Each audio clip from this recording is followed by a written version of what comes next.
نیکی کی دعوت پہنچاؤں گا، خاص خاص باتیں لکھوں گا، اول تاخیر دیکھوں گا۔ وہ کنواری پاک مریم، وہ نفخ فیہ کا دم، عجب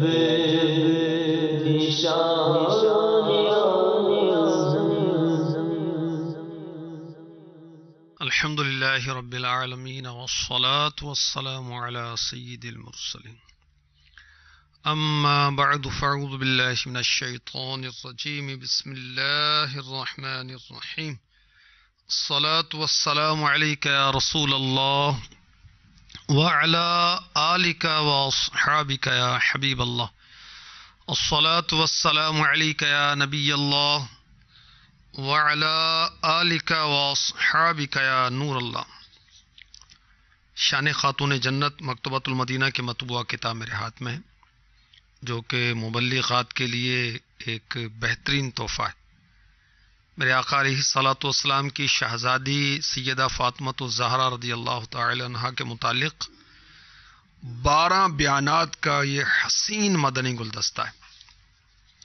اس کے صفحہ نمبر 13 پر درود پاک کی فضیلت المعجم الاوسط حدیث نمبر 721 کے حوالے سے لکھی ہے۔ شہنشاہ ولایت مولا کائنات مولا علی مشکل کشا علی المرتضیٰ کرم اللہ تعالی وجہہ الکریم فرماتے ہیں، ہر شخص کی دعا پردے میں ہوتی، یہاں تک کہ سیدنا محمد صلی اللہ تعالی علیہ وآلہ وسلم اور آل محمد پر درود پاک پڑھے۔ علامہ کفایت علی کافی شہید علی رحمۃ اللہ المجید فرماتے ہیں، یہ وہ بزرگ ہیں کہ جن کے کلام کو اعلیٰ حضرت پسند فرماتے ہیں۔ دعا کے ساتھ نہ ہوئے اگر درود شریف، دعا کے ساتھ نہ ہوئے اگر درود شریف، نہ ہوئے حشر تلک بھی برابر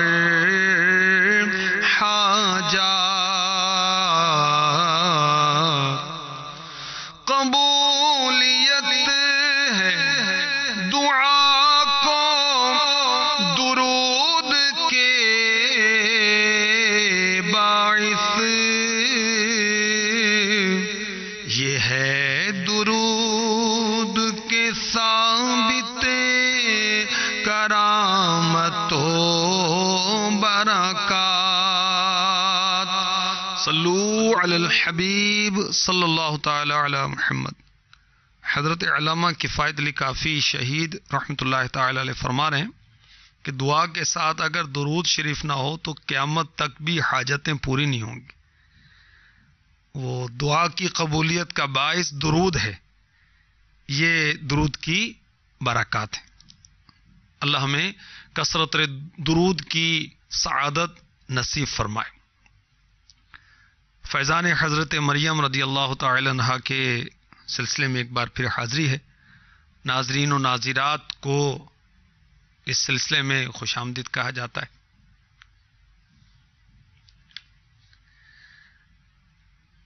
اچھی اچھی نیتیں ہمیں ہر نیک اور جائز کام سے پہلے کر لینے چاہیے۔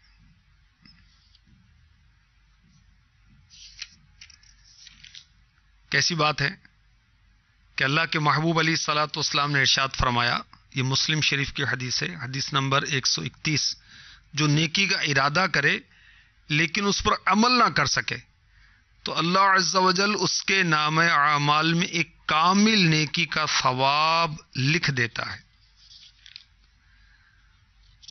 زبیدہ خاتون رحمۃ اللہ تعالی علیہ، یہ خلیفہ ہارون الرشید رحمۃ اللہ علیہ کی زوجہ ہیں۔ ان کے انتقال کے بعد کسی نے انہیں خواب میں دیکھا، پوچھا کہ اللہ نے آپ کے ساتھ کیا معاملہ فرمایا؟ کہا اللہ عز و جل نے مجھے بخش دیا۔ پوچھا کیا مغفرت کا سبب وہی سڑک بنی جس سے آپ نے بہت زیادہ مال خرچ کر کے مکہ مکرمہ زادہ اللہ شرفا و تعظیمہ کی طرف بنوایا تھا؟ کہا نہیں، اس سڑک کا ثواب تو کام کرنے والوں کو ملا، مجھے تو اللہ عز و جل نے میری اچھی نیتوں کی وجہ سے بخشا ہے۔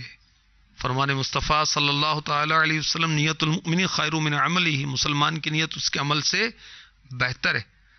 قوت القلوب کے حوالے سے فیضان ریاض الصالحین میں لکھا ہے اکثر چھوٹے اعمال کو نیت بڑا کر دیتی ہے اور بہت سے بڑے بڑے اعمال نیت کی وجہ سے چھوٹے ہو جاتے ہیں۔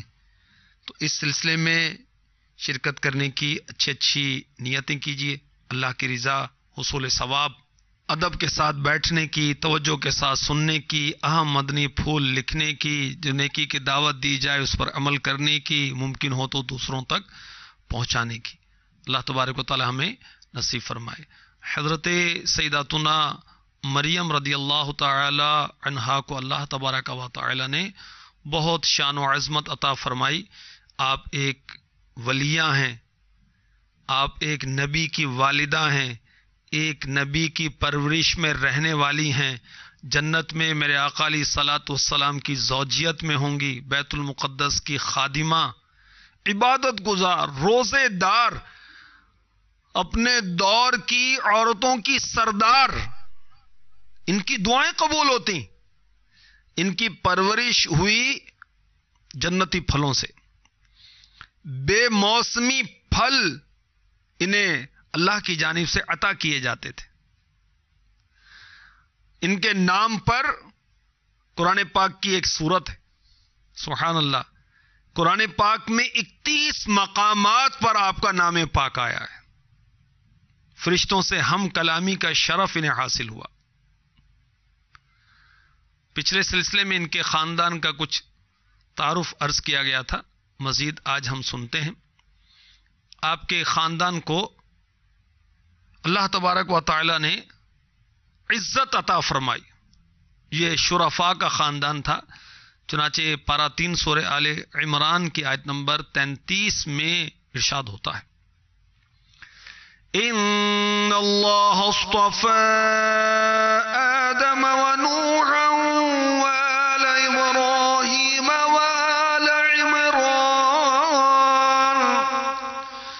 وآل عمران على العالمین۔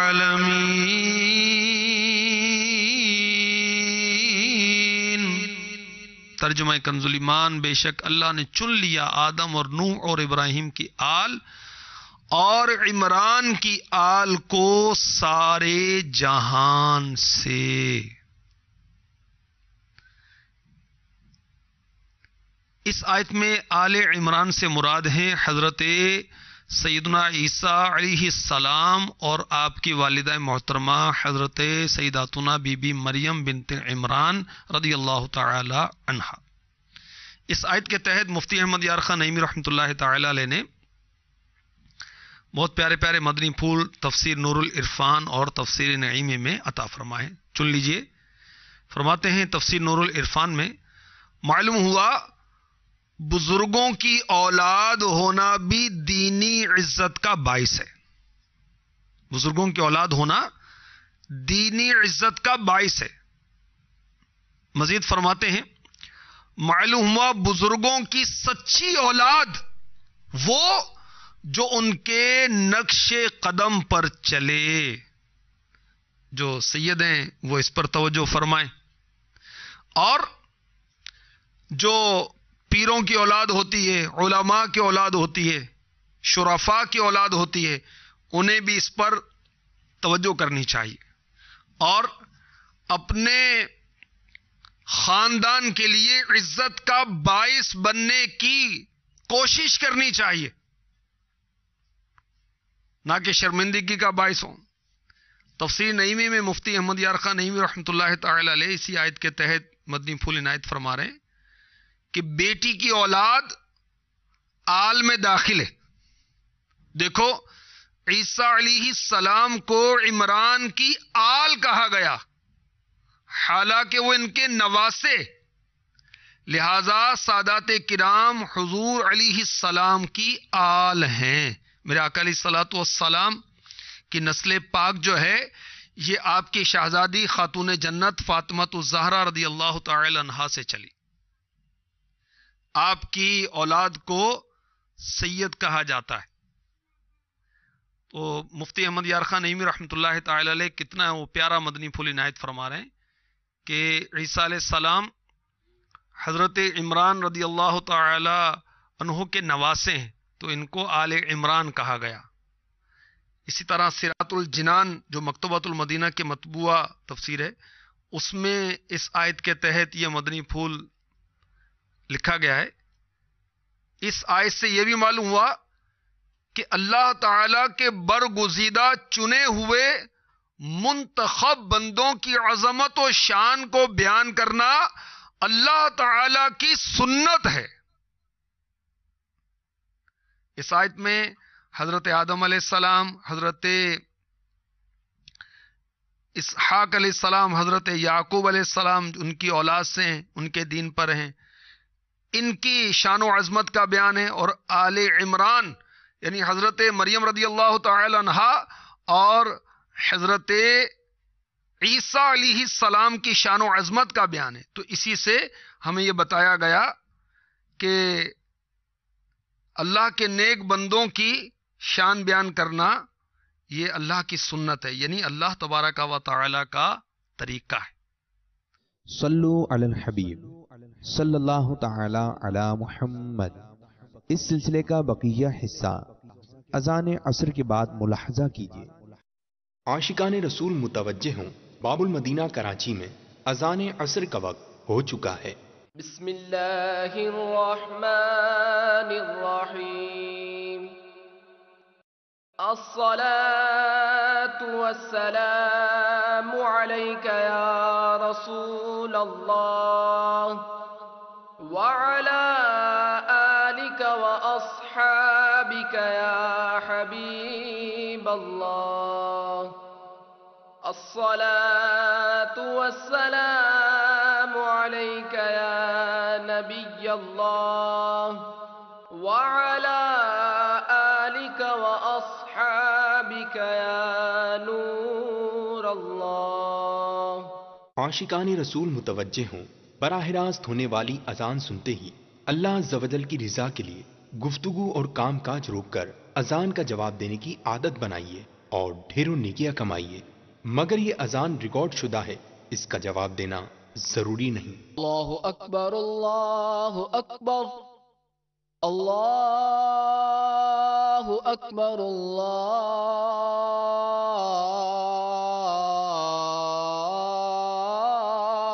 اکبر، اشہد ان لا الہ الا اللہ،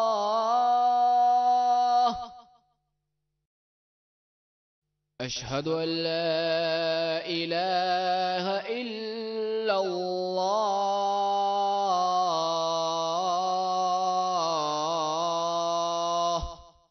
اشہد ان محمد رسول اللہ، اشہد ان محمد رسول اللہ،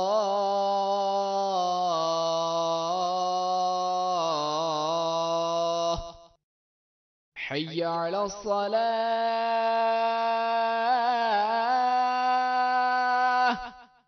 حی علی الصلاة،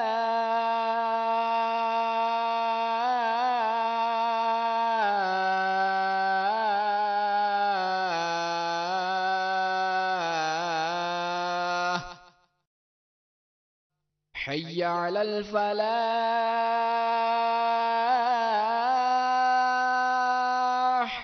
حی علی الفلاح،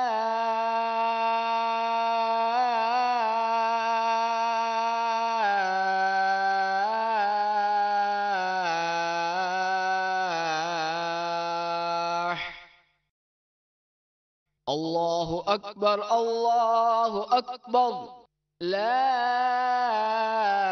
الہ الا اللہ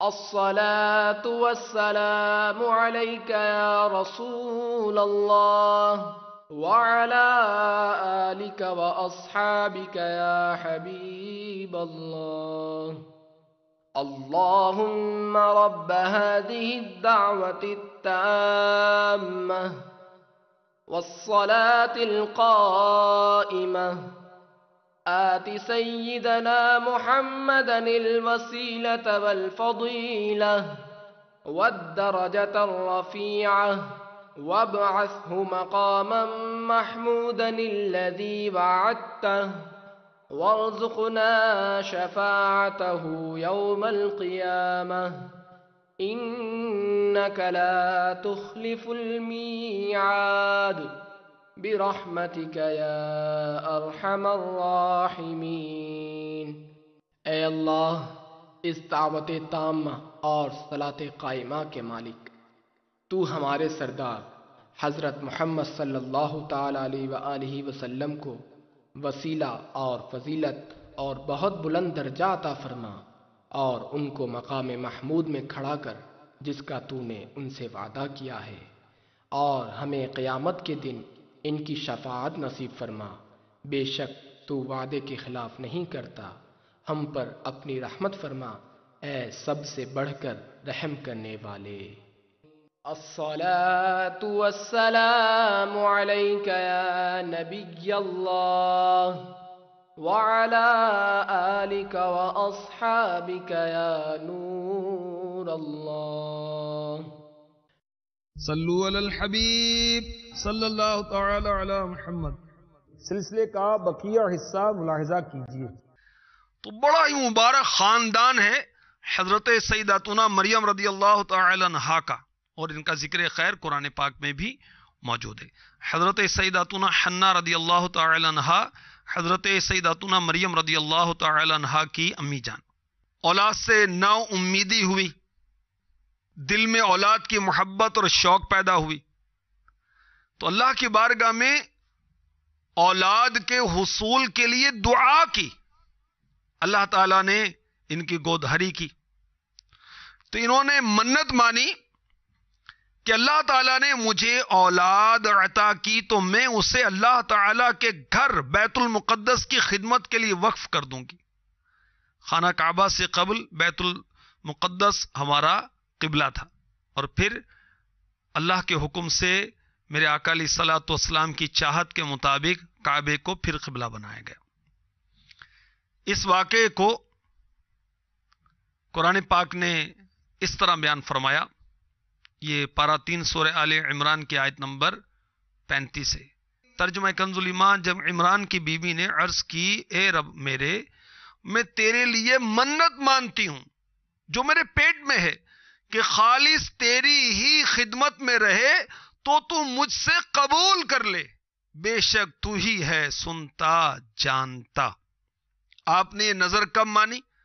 تفسیر نعیمی میں مفسر شہیر حکیم الامت مفتی احمد یار خان علی رحمت الحنان فرماتے ہیں حضرت سیداتنا حنہ رضی اللہ تعالی عنہا نے قرار حمل کے بعد یہ نظر مانی۔ منت کیوں مانی؟ اس کے بارے میں تفسیر در منصور میں حضرت علامہ جلال الدین سیوطی شافعی علی رحمت اللہ الکوی لکھتے ہیں کہ حضرت سیدنا اکرمہ رضی اللہ تعالی عنہ فرماتے ہیں حضرت سیدنا عمران رضی اللہ تعالی عنہ کی بیوی حضرت سیداتنا حنہ رضی اللہ تعالی عنہا چونکہ بوڑھی ہو گئی تھیں، بانج تھیں، اولاد نہ تھی، انہیں عورتوں پر رشک آتا تھا، تو انہوں نے دعا کی اے اللہ مجھ پر بطور شکر نظر ہے، اگر تو مجھے اولاد عطا فرمائے تو میں اسے بیت المقدس کی خدمت کے لیے وقف کر دوں گی اور وہ اس کے خادموں میں سے ہوگا۔ یہ منت کا خیال حضرت سیداتنا حنہ رضی اللہ تعالی عنہا کو کیسے آیا؟ تو تفسیر کبیر میں ہے کہ حضرت سیدنا امام حسن بصری علی رحمۃ اللہ کبھی فرماتے ہیں کہ سیداتنا بی بی مریم رضی اللہ تعالی عنہا نے اللہ تعالی کے الہام سے منت مانی تھی.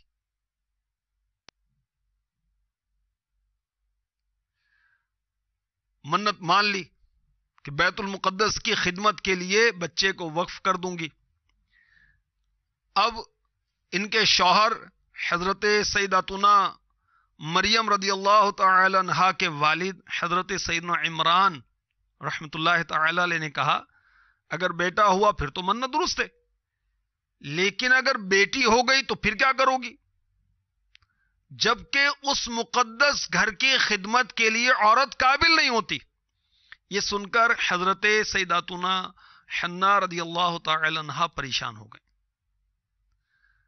جب سیداتنا مریم رضی اللہ تعالی عنہا کی تشریف آوری ہوئی تو اب سیداتنا حنا رضی اللہ تعالی عنہا غمزدہ ہو گئی کہ میری امید تو بیٹے کے ساتھ تھی، بیٹی پیدا ہو گئی، میں منت کیسے پوری کروں گی؟ اس تعلق سے تفسیر نعیمی میں جو کچھ مفتی صاحب نے لکھا ہے وہ سن لیجئے. اب لکھتے ہیں چونکہ اس زمانے میں رواج تھا کہ بیت المقدس کی خدمت کے لیے لڑکے وقف کیے جاتے تھے کہ وہ بلوغ تک یعنی بالغ ہونے تک وہاں کی خدمت کرتے، بالغ ہو کر انہیں اختیار ملتا کہ خواہ اسی کام میں مشغول رہیں یا دنیاوی کاروبار کریں. لیکن اگر وہ یہاں قیام اختیار کر لیتے تو پھر انہیں دنیاوی کاروبار کا اختیار نہ رہتا تھا. یہ بچے اپنے ماں باپ کی خدمت، گھر کے کام کاج سے بالکل دور رکھے جاتے تھے. چونکہ بنی اسرائیل میں نہ مال غنیمت آتا تھا نہ قیدی، اس لیے اس وقف کا رواج تھا. کوئی نبی ایسا نہ گزرا جس کی نسل میں بیت المقدس کی خدمت کے لیے محرر نہ ہوں. اب نظر و منت کیا ہوتی ہے اس کے حوالے سے شان خاتون جنت، بہت پیاری کتاب آقا کی شہزادی کی شان اس میں لکھی ہے. یہ صفحہ نمبر 161 تا 172 اسی کا ذکر خیر ہے منت اور نظر کے بارے میں. چنانچہ صفحہ نمبر 161 پر لکھا ہے نظر و منت شریعت میں اس عبادت کے کام کو کہتے ہیں جو بندہ خود اپنے اوپر لازم کر لے. مثلا یہ کہا کہ اگر میرا فلاں مقصد پورا ہو گیا تو میں اتنے رکعتیں نفل پڑھوں گا یا اتنے روزے رکھوں گا یا اتنے مسکینوں کو خدا کی رضا کے لیے کھانا کھلاؤں گا یا کوئی بھی نیک کام کروں گا. اور آگے چل کے مرآت شرح مشکات کے حوالے سے لکھا ہے غیر واجب عبادت کو اپنے اوپر واجب کر لینا نذر ہے. نظر شرعی میں یہ شرط ہے کہ ایسی چیز کی نظر مانی جائے جو کہیں نہ کہیں واجب ہو. جو چیز کہیں واجب نہ ہو اس کی نظر شرعی درست نہ ہوگی. نمبر 2 وہ کام عبادت ہو. نمبر 3 خالص اللہ کے لیے ہو، کسی بندے کے لیے نہ ہو، کیونکہ نظر شرعی عبادت ہے اور عبادت صرف رب تعالیٰ کی ہو سکتی ہے. ہاں نظر لغوی بمعنی نذرانہ بندوں کی ہو سکتی ہے مگر اس کا پورا کرنا شرعاً واجب نہیں. فاتحہ بزرگان 11ویں شریف کی نظر ماننا شرعی نظر نہیں، لغوی نظر ہے. اور آگے مزید اس کی وضاحت لکھی ہے منت کے بارے میں، آیت پاک بھی ہے اور اس کی تفسیر خزائن العرفان سے بھی ہے. منت پوری کرنے والوں کی مدح سرائی کے بارے میں بھی آیت لکھی ہے. صحابہ اکرام کا منت ماننا یہ لکھا ہے، کون سی منت مانی جائے یہ بھی لکھا ہوا ہے. حضرت زینب بنت جہش رضی اللہ تعالی عنہ کی نظر کے بارے میں لکھا ہے. نظر کے 3 حروف کے نسبت نظر کے 3 احادیث مبارکہ بھی لکھی ہوئی ہیں. تو یہ آپ یہاں سے شان خاتون جنت کتاب سے پڑھ سکتے ہیں. حضرت سیداتنا حنا رضی اللہ تعالی عنہ ام مریم، حضرت مریم رضی اللہ تعالی عنہ کی امی جان بیٹی کی ولادت سے غمزدہ ہوئی. کس وجہ سے؟ اس وجہ سے کہ اب وہ نظر پوری نہیں ہو سکے گی، میری منت کیسے پوری ہوگی؟ تو اس لیے آپ نے غم کا اظہار کیا. اور آپ کا یہ غم بے صبری ناشکری کا نہیں تھا، ایک نعمت، ایک عبادت سے محرومی کا تھا کہ بیٹا ہوتا تو خدمت بیت المقدس کرتا، مجھے دائمی ثواب پہنچتا. لڑکی نہ یہ کام کر سکے گی، نہ مجھے اجر ملے گا. اب مفتی احمد یار خان نعیمی لکھتے ہیں بے صبر کا غم برا ہے، محرومی کا غم و حسرت عبادت. اب سنیے، بہت پیارے مدنی پھول مفتی صاحب نے یہاں عنایت فرمائے ہیں. آپ لکھتے ہیں ایک فقیر اپنے مالدار نہ ہونے پر اس لیے غم کرتا ہے کہ اگر میں مالدار ہوتا تو دوسروں کی طرح سینما دیکھتا، شراب پیتا، استغفر اللہ، تو یہ مجرم ہے. اگر اس لیے غم کرتا ہے کہ میں مالدار ہوتا تو کوٹھیاں، موٹر تیار کرتا، نہ مجرم ہے نہ ثواب کا مستحق. اگر اس لیے غم کرتا ہے کہ میرے پاس پیسہ ہوتا تو میں بھی زکات دیتا، حج کرتا وغیرہ، یہ غم عبادت ہے. اور یہ فقیر ان عبادات کا ثواب پائے گا. آپ کا یہ غم، حضرت سیداتنا حنہ رضی اللہ تعالی عنہا کا غم تیسری قسم کا تھا، عبادت کا غم تھا کہ اپنے بچے کو اللہ کی راہ میں وقف کرنے کی جو سعادت تھی وہ میں کیسے حاصل کروں گی، تو اس لیے آپ کو اس پر اجر ملے گا. اچھا، وہ نادان جو بچی کی ولادت پر منہ بگاڑ لیتے ہیں تو یہ ٹھیک نہیں ہے. بچی کی ولادت پر غم کرنا، حسرت کرنا، افسوس کرنا، یہ کفار کا طریقہ ہے. اور بعض جاہلوں کا تو یہ بھی سنا ہے کہ وہ استغفر اللہ، وہ گھر والی کو طلاق دے دیتے کہ جیسے اس کے اختیار میں ہو. اس کے اختیار میں تھوڑی، یہ تو اللہ تبارک و تعالیٰ کے اختیار میں ہے. جس کو چاہے بچہ دے، جس کو چاہے بچی دے، بیٹا دے، بیٹی دے، یہ اس کے دست قدرت میں ہے. تو وہ نادان مرد یا عورت جو بچی کی ولادت پر منہ بگاڑتے ہیں، افسوس کرتے ہیں، وہ سنیں ہمارا مولا تعالی قرآن پاک میں کیا ارشاد فرماتا ہے.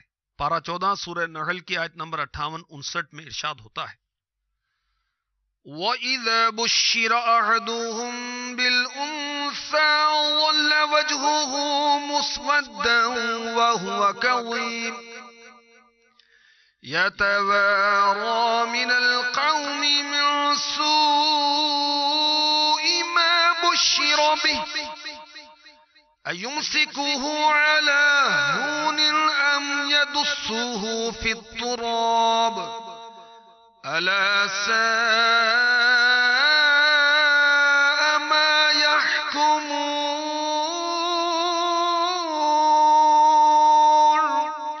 ترجمہ کنز الایمان. اور جب ان میں کسی کو بیٹی ہونے کی خوشخبری دی جاتی ہے تو دن بھر اس کا منہ کالا رہتا ہے اور وہ غصہ کھاتا ہے، لوگوں سے چھپتا پھرتا ہے. اس بشارت کی برائی کے سبب کیا اسے ذلت کے ساتھ رکھے گا یا اسے مٹی میں دبا دے گا؟ ارے بہت ہی برا حکم لگاتے ہیں. بیٹی کی پرورش، یہ رسالہ مکتبۃ المدینہ نے شائع کیا ہے، یہ پڑھنے سے تعلق رکھتا ہے. بیٹی کے آنے پر غم و حسرت و افسوس کا اظہار نہ کیا جائے، منہ نہ بگاڑا جائے، اللہ کا شکر ادا کیا جائے. یہ اللہ کی نعمت ہے. اور بیٹیاں بیٹوں کے مقابلے میں زیادہ نرم دل ہوتی ہیں، ماں باپ کے لیے زیادہ رحمت کا سبب بنتی ہیں. یہ رسالہ پڑھیں اور بیٹی کی پرورش کی فکر کریں. وہ نادان جو بیٹیوں کو دفن کرتے تھے، وہ جاہلیت کے زمانے میں اس کے بارے میں لکھا ہوا ہے. اس میں بیٹیوں کو اسلام کا سائبان ملا. اس رسالے میں یہ لکھا ہوا ہے قیامت تک کی مدد کی بشارت ہے. کس کے لیے؟ سنیے، المعجم الصغیر کے حوالے سے لکھا ہے حضور پاک صاحب الاولاق صلی اللہ تعالی علیہ وسلم کا فرمان رحمت نشان، جب کسی کے ہاں بیٹی کی ولادت ہوتی ہے تو اللہ عز و جل اس کے گھر فرشتوں کو بھیجتا ہے جو آ کر کہتے ہیں اے گھر والو تم پر سلامتی ہو. پھر فرشتے اپنے پروں سے اس لڑکی کا احاطہ کر لیتے ہیں، اس کے سر پر ہاتھ پھیر کر کہتے ہیں ایک کمزور لڑکی کمزور عورت سے پیدا ہوئی جو اس کی کفالت کرے، قیامت تک اس کی مدد کی جائے گی. سبحان اللہ. یہ مخصوص فضیلت بیٹے کے پر تھوڑی ہے، بیٹی کی فضیلت ہے. یہ مزید سنیے، حلیات الاولیاء حدیث نمبر 6348، سرکار مدینہ راحت قلب و سینہ صلی اللہ تعالی علیہ وسلم نے ارشاد فرمایا، جس شخص کی ایک بیٹی ہو وہ اس کو ادب سکھائے اور اچھا ادب سکھائے اور اس کو تعلیم دے اور اچھی تعلیم دے، اور اللہ عز و جل نے اس کو جو نعمتیں عطا فرمائی ہیں ان نعمتوں میں سے اس کو بھی دے، تو وہ بیٹی اس کے لیے دوزخ کی آگ سے ستر اور حجاب یعنی پردہ ہوگی. اس طرح 3 بیٹیوں کی پرورش پر انعام بھی لکھا ہوا ہے. اللہ عز و جل نے جنت واجب کر دی، یہ بھی لکھا ہوا ہے. بیٹیوں یا بہنوں کی پرورش پر انعام، یہ بھی لکھا ہوا ہے. بیٹیوں کے ساتھ ساتھ بہنوں کی پرورش کی بھی فضیلت ہے، یہ بھی لکھا ہوا ہے. اور بیٹی کی پیدائش پر رد عمل کیا ہونا چاہیے؟ سبحان اللہ.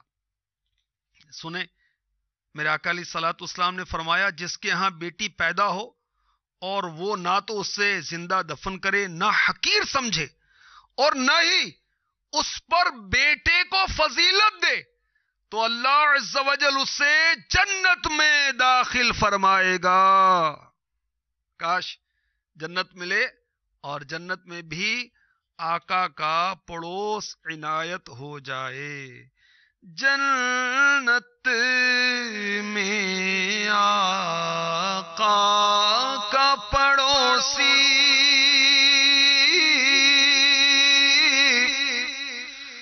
بن جائے بدکار الہی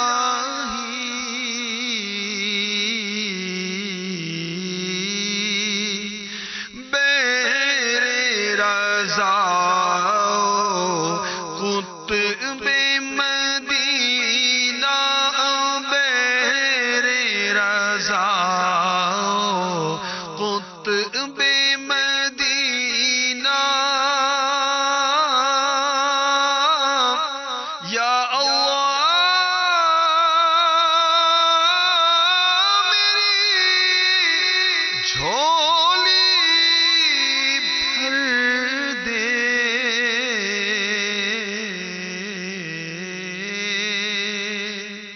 وہ خوش نصیب جو بیٹی کے پیدا ہونے پر نہ اس کو زندہ دفن کرے، نہ اس کو حقیر جانے، نہ بیٹے کو فضیلت دے، اللہ عز و جل اس سے جنت میں داخل فرمائے گا. سبحان اللہ. بیٹی کے حقوق کیا ہیں، بیٹے کے حقوق کیا ہیں، نہ ماں کو پتا ہے نہ باپ کو پتا ہے. پتا کیسے چلے؟ کیا فلمیں دیکھنے سے پتا چلے گا یا گناہوں بھرے چینل دیکھنے سے پتا چلے گا؟ نہیں، مدنی چینل دیکھنے سے پتا چلے گا، علم دین کے مطالعے سے پتا چلے گا. کتب و رسائل جو قرآن و حدیث کے مضامین پر مشتمل ہیں، علماء حقہ کے لکھے ہوئے ہیں، اس کو پڑھیں گے تو پتا چلے گا نا. بیٹی کی پرورش یہ رسالہ پڑھیں، اولاد کے حقوق یہ مکتبے کا رسالہ، یہ پڑھیں، آپ کو پتا چلے کہ بچے کے کیا حقوق ہیں، بچی کے کیا حقوق ہیں. اب پڑھیں تو پتا چلے. اسلامی بہنوں کے اجتماعات میں جائیں، ایسی اسلامی بہنوں کی صحبت اختیار کریں کہ جو نیک ہیں، علم دین جانتی ہیں، تو انشاءاللہ عز و جل اس کا بھی اچھا اثر ہوگا. اللہ نصیب فرمائے. تو بہت سے اس میں بچوں کے بھی حقوق لکھے ہیں، بچیوں کے بھی حقوق. اعلی حضرت کا رسالہ ہے جس کو آسان کر کے شائع کیا گیا ہے. حضرت سیداتنا بی بی مریم رضی اللہ تعالی عنہا کی پیدائش کا ذکر قرآن پاک میں بھی موجود ہے. کاش ہمیں قرآن پاک پڑھنے کی سعادت حاصل ہو جاتی، اور پڑھتے بھی چونکہ ہم عربی نہیں جانتے تو ترجمے کے ساتھ پڑھتے، اردو ترجمہ پڑھتے، کنز الایمان پڑھتے. کاش تفسیر خزائن العرفان یا نور العرفان یا صراط الجنان مکتبے والی وہی پڑھ لیتے. بہرحال سنیے ہمارا مولا تعالی کیا ارشاد فرماتا ہے. پارہ 3 سورہ آل عمران کی آیت نمبر 36، ترجمہ کنز الایمان. پھر جب اسے جنا بولی، اے رب میرے، یہ تو میں نے لڑکی جنی اور اللہ کو خوب معلوم ہے جو کچھ وہ جنی اور وہ لڑکا جو اس نے مانگا اس لڑکی سا نہیں، اور میں نے اس کا نام مریم رکھا، اور میں اسے اور اس کی اولاد کو تیری پناہ میں دیتی ہوں راندے ہوئے شیطان سے۔ صحیح مسلم شریف حدیث نمبر 146 سنیے۔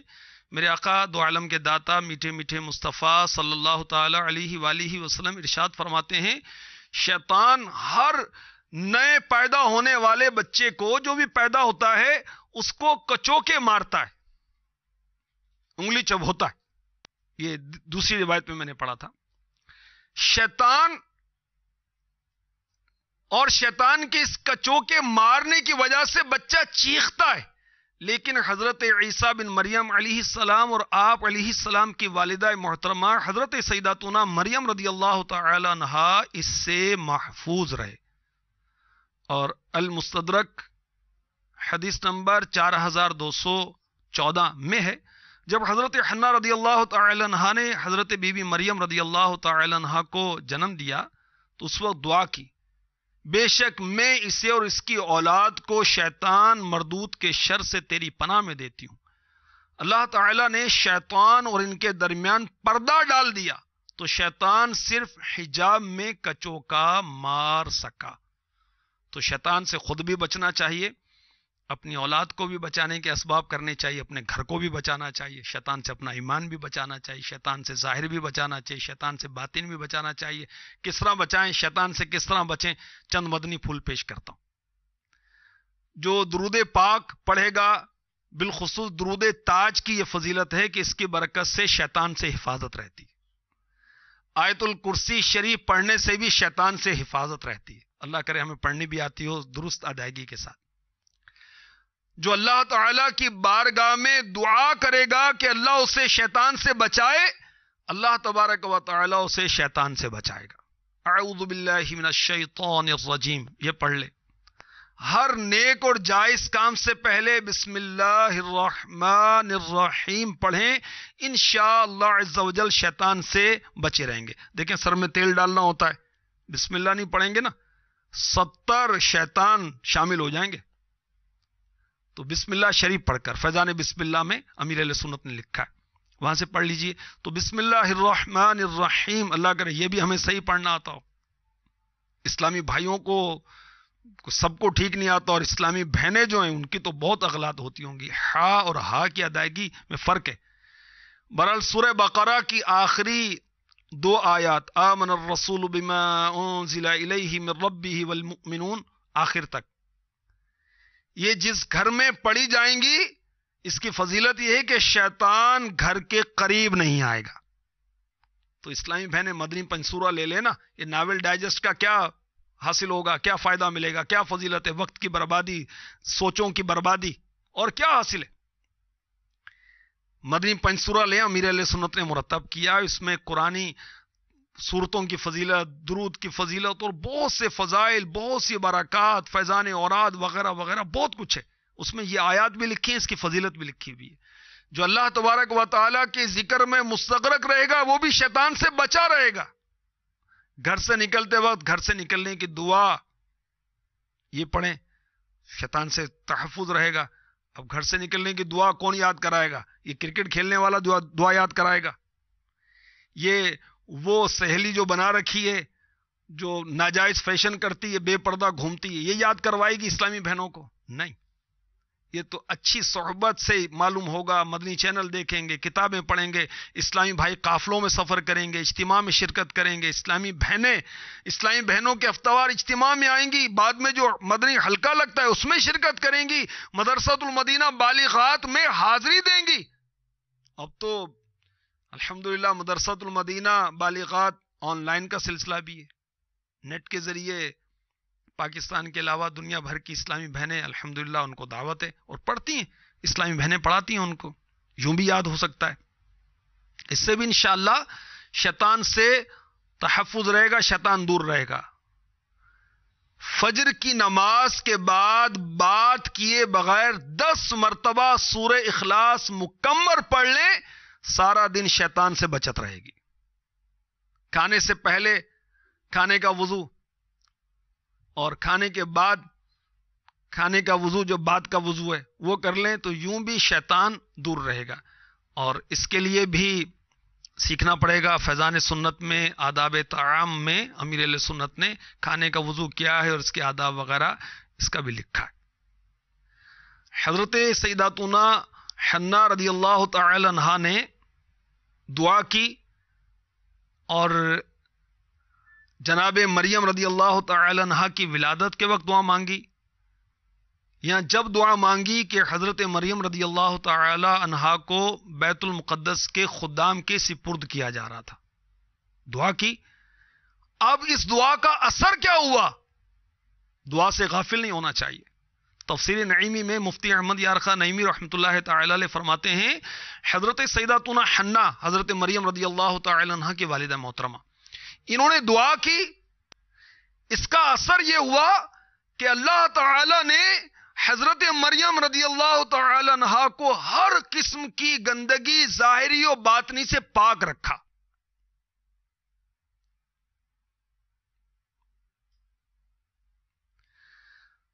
لکھتے ہیں کہ حضرت عیسیٰ علیہ السلام قرب قیامت جب آپ تشریف لائیں گے، نکاح کریں گے، اولاد ہوگی، تو حضرت حنا رضی اللہ تعالی عنہا کی دعا کا اثر حضرت عیسیٰ علیہ السلام کی اولاد کو بھی پہنچے گا، اور آپ کی یعنی حضرت عیسیٰ علیہ السلام کی تمام اولاد نیک اور صالح ہوگی.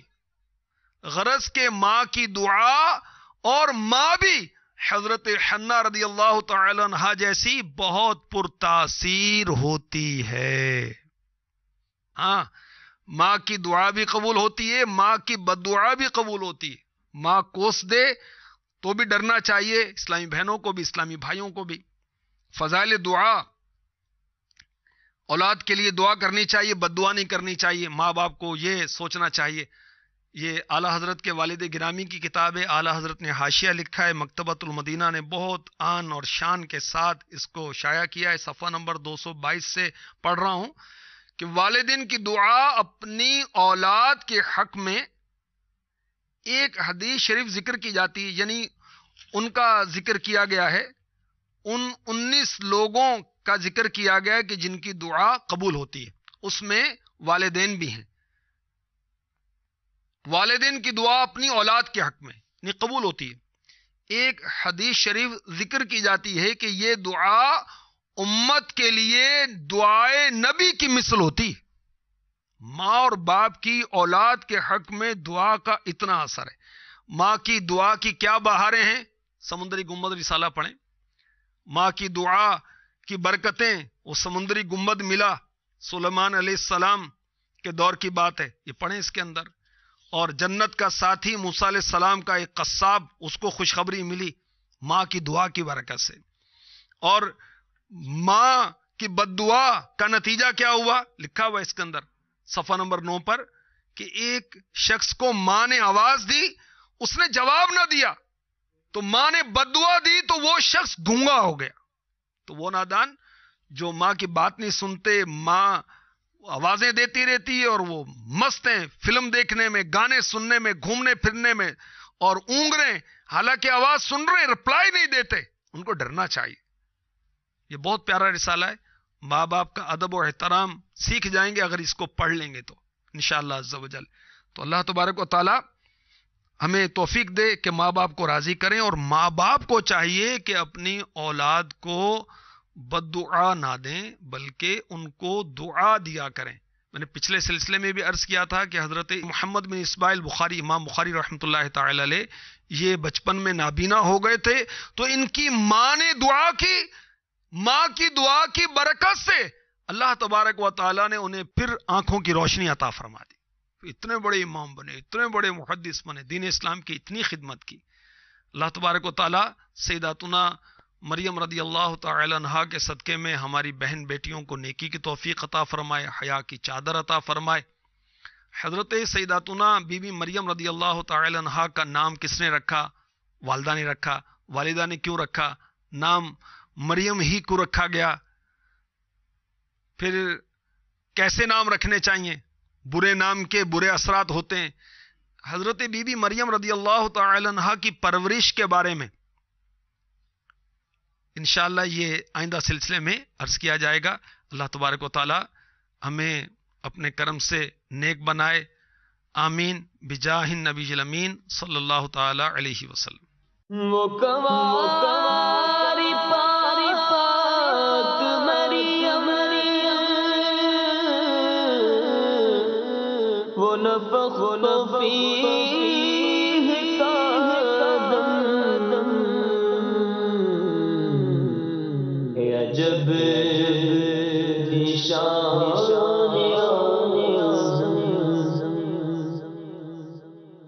صدیق اکبر تیری عظمت کو سلام، صدیق اکبر تیری عظمت کو سلام.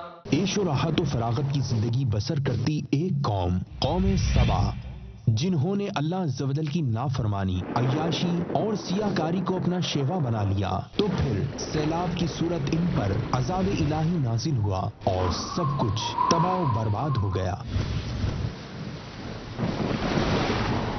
انشاءاللہ عز و جل آج رات 9:15 بجے مبلغ دعوت اسلامی و نگران مرکزی مجلس شورا حضرت مولانا حاجی ابو حامد محمد عمران اتاری مدت ذلہ العالی نیپال گنج میں ہونے والے ہفتہ وار سنت بھرے اجتماع میں براہ راست سنت بھرا بیان فرمائیں گے، جس کا موضوع ہے قوم سبا کا انجام. نیپال پوکھرا اور اس کے اطراف میں مقیم عاشقان رسول سے اس سنت بھرے بیان میں شرکت کی مدنی التجا ہے. نیز یہ سنت بھرا بیان مدنی چینل پر بھی براہ راست ٹیلی کاسٹ کیا جائے گا. صلو علی الحبیب صلی اللہ تعالی علی محمد. مجھے اپنی اور ساری دنیا کے لوگوں کی اصلاح کی کوشش کرنی ہے انشاءاللہ عز و جل. عمل کا ہو جذبہ عطا یا الہی، عمل کا ہو جذبہ عطا یا الہی. تاجدار رسالت شاہنشاہ نبوت صلی اللہ تعالی علیہ وسلم کا فرمان علی شان ہے کہ تم میں سب سے زیادہ بہادر وہ ہے جو غصے کے وقت خود پر قابو پالے، اور سب سے زیادہ بردبار وہ ہے جو طاقت کے باوجود معاف کر دے. آج کی فکر میں نہ کر لیجئے. مدنی انعام نمبر 28 ہے.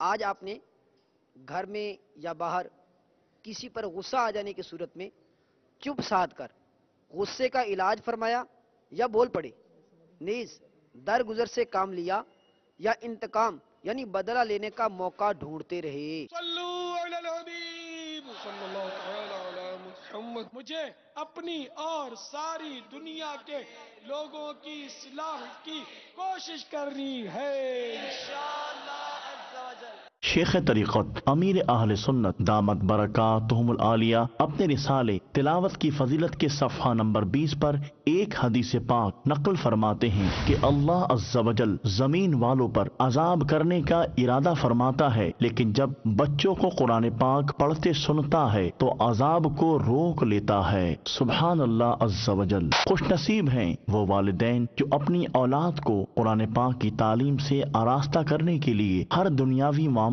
کو بالائے طاق رکھتے ہیں، اور نہ صرف ناظرہ بلکہ انہیں حافظ قرآن بنا کر معاشرے میں ایک محترم شہری کا اضافہ کرتے ہیں. الحمدللہ عز و جل. تبلیغ قرآن و سنت کی عالمگیر غیر سیاسی تحریک دعوت اسلامی کے زیر انتظام دنیا کے مختلف ممالک میں بے شمار مدارس بنام مدرسۃ المدینہ قائم ہیں، جن میں صرف پاکستان میں 83,000 سے زائد مدنی منع اور مدنی منیاں حفظ و ناظرہ کی مفت تعلیم حاصل کر رہے ہیں، جہاں انہیں تجوید و قراءت کے مطابق قرآن پاک کی تعلیم دینے کے ساتھ ساتھ وضو، غسل، نماز، روزہ، کلمے، دعائیں اور اوراد و وظائف اور پیارے پیارے آقا صلی اللہ تعالی علیہ وآلہ وسلم کی پیاری پیاری سنتیں اور آداب وغیرہ بھی سکھائے جاتے ہیں۔ آئیے آپ بھی اللہ عز و جل اور صاحب قرآن صلی اللہ تعالی علیہ وآلہ وسلم کی رضا و خوشنودی کے لیے اپنے مدنی منوں کو قرآن پاک کی تعلیم سے آراستہ کرنے کے لیے مدرسۃ المدینہ میں داخل کروائیے۔ انشاءاللہ عز و جل آپ کا یہ عمل آپ کے لیے اور آپ کی اولاد کے لیے ذریعہ نجات ثابت ہوگا۔ دیر مت کیجیے، مدرسۃ المدینہ کل وقتی میں داخلے جاری ہیں۔ تعلیمی اوقات صبح 8 بجے سے شام 4 بجے تک۔ داخلوں کے لیے مدرسۃ المدینہ کی کسی بھی قریبی شاخ میں علاوہ اتوار صبح 8:30 تا 9:30 کے دوران رابطہ فرمائیے۔ اس کے علاوہ عالمی مدنی مرکز فیضان مدینہ باب المدینہ کراچی میں ان نمبرز پر رابطہ کیا جا سکتا ہے 02134921389 سے 93 تک۔ صلو علی الحبیب صلی اللہ تعالی علی محمد۔ مجھے اپنی اور ساری دنیا کے لوگوں کی اصلاح کی کوشش کرنی ہے انشاءاللہ عز و جل۔ کیا آپ جانتے ہیں کہ پیارے پیارے آقا صلی اللہ تعالی علیہ وآلہ وسلم کو قرآن پاک میں کتنی مرتبہ یا ایھا النبی کہہ کر پکارا گیا؟ عقائد عالم صلی اللہ علیہ وآلہ وسلم کو قرآن پاک میں 11 مرتبہ یا ایھا النبی کہہ کر خطاب فرمایا گیا۔ صلو علی الحبیب صلی اللہ تعالی علی محمد۔ مجھے اپنی اور ساری دنیا کے لوگوں کی اصلاح کی کوشش کرنی ہے انشاءاللہ عز و جل۔ بعض ایسے اسلام بھائی ہوتے ہیں جو کال کرتے ہیں وہاں فون کرتے ہیں، اب ایک بار کر لیا، گھنٹی بج رہی ہے نہیں اٹھا رہا سامنے والا، دوبارہ کریں گے، تیسری بار، چوتھی بار، 10 12 20 25 مرتبہ کرتے رہیں گے کال کہ یہ بس جب تک اٹھا نہ لے۔ اور موبائل کا بابا یہ ایک سسٹم ہے کہ اگر کسی کو میسج کرنا ہے یا آپ کو کوئی فون کرنا ہے اور سامنے سے درادر کوئی فون کر رہا ہے تو اس کی فون آتے رہے گا، آپ کچھ نہیں کر سکو گے۔ تو آپ انتظار کرتے رہیں، آپ کا میسج کرتا رہے گا، آپ کسی کا میسج پڑھ رہے ہیں تو نہیں کر سکتے، کچھ بھی نہیں کر سکتے۔ بعض لوگ SMS کرتے ہیں بابا، 1 کر دیا، 2 کر دیے، 3 کر دیے، مسلسل اتنے SMS کریں گے، اتنے SMS کریں گے۔ SMS بھی جس کا آتا ہے تو وہ جب تک آپ SMS کھولیں گے نہیں اس وقت پتہ نہیں چلے گا اندر لکھا ہوا کیا ہے۔ ایک ہی جیسے SMS بار بار کریں گے، ایک ہی شخص بار بار کال کرے گا اور پوری کی پوری گھنٹیاں ماریں گے۔ اس سے بابا جس کے پاس فون ہے اس سے ذہنی اور قلبی اذیت ہوتی ہو تو کوئی تعجب نہیں ہے۔ ایسی صورتحال میں کال کرنے والوں کو یا جسے کال کی جا رہی ہے وہ اٹھا لے، یا تو کیا اس کے لیے اٹھانا لازمی ہے؟ اگر نہیں ہے لازمی تو جو کر رہا ہے اس کے لیے کیا اخلاقی طور پر بھی کیا ہونا چاہیے؟ برائے کرم رہنمائی فرما دیں۔ ویسے گھر پر تو کوئی کسی کے جائے تو وہ ہے کہ 3 بار دستک دے، 3 بار دستک دی اور گھر والا دروازہ نہیں کھول رہا تو وہ ٹھیک ہے، گھر والا ملنا نہیں چاہتا تو اس میں ناراض ہونے کی بھی اجازت نہیں ہے، بزن ہونے کی بھی اجازت نہیں ہے، بڑبڑ کرنے کی بھی اجازت نہیں ہے، نہیں اس پر ملنا واجب تھوڑی ہے۔ تو وہ 3 بار دستک دے اور پھر چلا جائے، خوشی خوشی چلا جائے۔ پارشد میں یہ لکھا ہے خوشی خوشی لوٹ جاؤ، یعنی اس طرح کا لکھا ہوا ہے کہ یہ واجب نہیں ہے اس پر ملنا۔ اب یہ کہ یہ فون جو اس طرح کرتے ہیں نا، یہ بعض بے صبرے ہوتے ہیں، یہ کوالٹی ہوتی ہے۔ دروازہ بھی زور سے بار بار پیٹتے رہتے ہیں، گھنٹیاں بار بار مارتے رہتے ہیں جب تک کوئی اندر سے رپلائی نہیں ملے۔ تو یہ ایک مخصوص طبقہ ہے جو مطلب بے صبرہ اور اپنے اتاوڑیا بولتے ہیں جس کو، جلد باز قسم کا، کہ جو بھی اس کو کام آ گیا تو اب بس میرا کام بس جلدی ہو جائے۔ ایسے لوگ کسی کو استنجا بھی سکون سے نہیں کرنے دیتے ہوں گے، اس کو بھی دروازے پچاڑ کے اندر ہی بیچارے کو ادموا کر دیتے ہوں گے خوف کے مارے کہ اتنا پچاڑا تو باہر نکلیں گے تو یہ میرے اوپر پچاڑے گا کہیں۔ تو یہ انداز بالکل اخلاق کے دائرے سے نکلا ہوا ہے۔ تو ایک بار ٹھیک ہے کال کر لی، اب نہیں اٹھا تو آدمی یہ سمجھ سکتا ہے کہ یار یہ بیچارہ ہو سکتا ہے استنجا خانے میں ہوگا یا مصروف ہوگا جو یہ بیچارہ ریسیو نہیں کر پا رہا۔ تو اب ایک بار کرنے کے بعد پھر دوسرے وقت میں 5-7 منٹ ٹھہر کر جیسے کہ پھر چلو کال کر کے دیکھ لے، پھر نہیں ہوا تو پھر تھوڑا اور لمبا وقفہ کر کے کال کرے، کیونکہ وہ فون نمبر بھی تو آ جاتا ہے نا سامنے جب فون کرتے ہیں تو موبائل میں، تو اتنا کافی ہے کہ میرا نمبر وہاں چلا گیا تو مجھ سے اگر یہ بات کرنا چاہیں گے تو مجھے فون کر دیں گے۔ اب یہ کس سے کر رہا ہے اس میں بھی کیٹیگری ہے، اب کر رہا ہے باپ اپنے بیٹے کو تو اس کا الگ انداز ہونا چاہیے، اسی طرح آپس میں انڈرسٹینڈنگ ہے تو ان کا الگ انداز ہو، اور اگر وہ کسی مصروف ادارے کو کر رہا ہے یا مصروف شخصیت کو فون کر رہا ہے تو وہاں زیادہ محتاط ہونا پڑے گا کہ یار اس کو تکلیف ہو جائے گی، یا جس کو بہت زیادہ فون آتے ہیں تو ان کو اس طرح وہ بار بار ایس ایم ایس کر کے 10-10 20 ایس ایم ایس تو اس کی تو میموری جام کر دے گا یار یہ، اور ایس ایم ایس پڑھنا بھی آسان نہیں ہے، واقعی مجھ سے تو یہ دکھاتے ہیں کبھی پڑھا نہیں جاتا انگلش میں، وہ جو رومن انگلش میں لکھے ہوتے ہیں تو دیر لگتی ہے پڑھنے میں، تو بہت کتراتا ہوں، کبھی کبھار پڑھا دیا پڑھ لیا، مجھے تو ایس ایم ایس ریسیو کرنے بھی نہیں آتے، اپنے آتا نہیں، ایس ایم ایس کرنا بھی نہیں آتا، میرے موبائل ہی نہیں ہے، موبائل فون ملانا بھی نہیں آتا میرے کو۔ صلو علی الحبیب صلی اللہ تعالی علی محمد۔ مجھے اپنی اور ساری دنیا کے لوگوں کی اصلاح کی کوشش کرنی ہے انشاءاللہ عز و جل۔ صدیق اکبر تیری عظمت کو سلام، صدیق اکبر تیری عظمت کو سلام، بہتری جس پہ کرے فخر وہ بہتر سیدی، سروری جس پہ کرے ناز وہ سرور سیدی، صدیق اکبر تیری عظمت کو سلام۔ دعوت اسلامی کے اشاعتی ادارے مکتبۃ المدینہ کی مطبوعہ 217 صفحات پر مشتمل کتاب اللہ والوں کی باتیں جلد 1 صفحہ 92 پر بحوالہ المعجم الکبیر منقول ہے۔ امیر المؤمنین حضرت سیدنا ابو بکر صدیق رضی اللہ تعالی عنہ نے خطبہ دیتے ہوئے فرمایا، اس مال میں کوئی بھلائی نہیں جسے اللہ عز و جل کی راہ میں خرچ نہ کیا جائے۔ صلوا علی الحبیب صلی اللہ تعالی علی محمد۔ صلو علی الحبیب صلی اللہ تعالی علی محمد۔ مجھے اپنی اور ساری دنیا کے لوگوں کی اصلاح کی کوشش کرنی ہے انشاءاللہ عز و جل۔